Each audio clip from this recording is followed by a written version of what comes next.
Hi! Ubani ko magluto ta og bistek Tagalog. So I have here pan, dayon butangan din nato og ahos.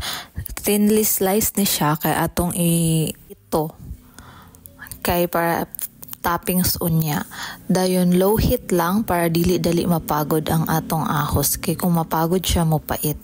So mo na ako na din siyang giaho haon. And then nagmarinate ko kaganina og baka. Thinly slice ni siya kay para dali ra siya malata. So ang tip na ko para dali ra siya i-slice nga nipis is ang karne dapat medyo icy pa siya, dili gid nga gahi kay nga ice kanang mas-slice na siya nga ice.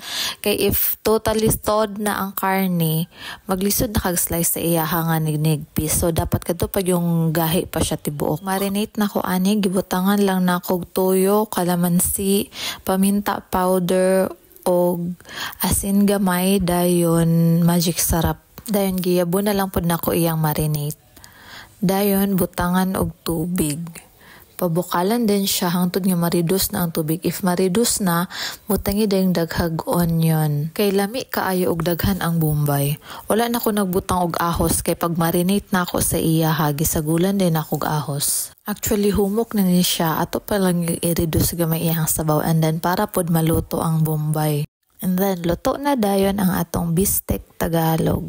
So nagbutang na dayon ko sa yahong, gibutangan din ako atong giprito nga ahos.